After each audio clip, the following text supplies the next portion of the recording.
That's when I met Tony. Yes. And then I didn't hear from him until what happened. David Bowie was with Philips. Olaf Weiper was the label manager of Philips. And David had become unhappy with the management. So at what stage was David Bowie at his career? He had made Space Odyssey. He'd had one hit. He'd made an album for Mercury, which was originally called David Bowie. Which was him in a dress. Him in a dress. Oh, that's the man who sold the world. Man who sold the world, which didn't sell. Yeah. And Angie, who is underrated in how important she was in David Bowie's career, yes, encouraged him, as you know, as women do something about it. So they said to Olaf Weiper, "We think we should change management. I don't know if I'm contractually bound or not." And Olaf said, "We should go and see a lawyer." Because he was with Ken Pitt at the time. Yeah. Yeah. And he wanted to leave Ken Pitt. So David said, "I don't know any lawyers." So Olaf said, "Well, I've got a lawyer called Tony Defries. Do you want to go and see him?" So they went to see Tony. And Tony said, looked at it and said, "You know, you can walk away." And I'm sure it was right. He read the contract, he was a lawyer, very knowledgeable. And then Tony came to see me. And he said, "Look, I'm no longer working with Godfrey Davis and Back, wherever it is, I'm sort of freelancing. David Bowie is free, and I think you should think about managing him. And what I would like to do is I'd like to bring him in and you sign him, and I'd like to come work for you. And if it all works out, let me be a partner in the company, give me some shares in the company, be a director, and see who else we can bring in." And two things made me say yes. One, I like David Bowie. No, actually, one, I quite like the idea of having an in-house lawyer, now called Business Affairs. I quite like that idea. Two, I thought David Bowie was a great songwriter because he didn't write love songs and he sang in an English accent, and I liked that. And I thought Space Odyssey was wonderful. I met him when Tony McCauley won the Ivor Novello Award for Best Writer. David had won it for, I think, the Best Novelty Record for Space Odyssey. And I thought it was brilliant, Space Odyssey. So Angie and David came to see me and we had a long chat. And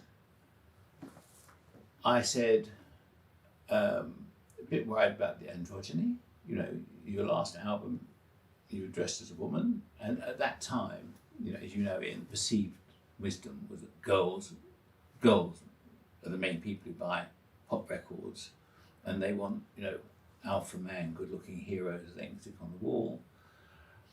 And I was very frank about it. Because you couldn't tell the difference between them. You know, that Angie and David, they're both tall, skinny, same makeup, same red hair. And he said, "Don't worry about it. It's all right." He knew what he was doing. And I just knew he knew what he was doing. Yeah. So I was there. Tony came to work for me. I think he got paid £30 a week. And I signed David, and as trained, and you know, I owned the masters. I signed him for management. You couldn't do it these days. I signed him for management, records, and I think publishing even. You wouldn't be allowed to do it, and nor indeed should you be allowed to do it. But I did it. And then nobody wanted to do it. No record company were interested.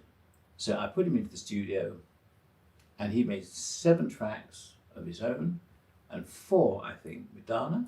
With Dana Gillespie, yeah. Dana Gillespie. That's a very rare acetate, that now. Is it ever? And I, of course, threw them all away. The Bowie promo, the last one I read on Wikipedia, I think, sold for $10,000. And to add insult to injury, not so long ago, about a year ago, my son bought me a present, which was a reissue of it in its original form, which he paid £50 from an independent record shop. And apparently every year, all the independent record shops around the world decide to put out an album. That's Record Store Day, I think it was for, yeah. Record Store Day, yeah. right. And anyway, of course, I had these these pressings, and we got a deal with RCA, and I don't know, probably when I moved, I would have had a shelf full of pressings, not just of David Bowie, but of anybody else who made, and they were, they were redundant. So I threw them all away. Yeah. Who knew? So there was tracks that were later on the Hunky Dory album on this test pressing. Let's call it. Yeah. And were you excited when you first heard these tracks? Yeah. Once again, it was really the songs. Yes. I went to see David perform. I think it was Aylesbury. I can't remember where. Fry's at Aylesbury, yeah. He was very ordinary. He was very ordinary. He sort of didn't know what to do with himself. Sort of had a guitar, which sometimes he played, and sometimes behind his back. And he was playing to probably 200 people. Yeah. I mean, it was very, very. But I thought he wrote great songs. Yes. So what happened was nobody in England was interested because he had a record of failure in England. Well, he had one hit. Had one hit, an album that had failed. Man Who Sold the World completely failed, yeah. And nobody was interested. Yeah. So we thought we'd try America. And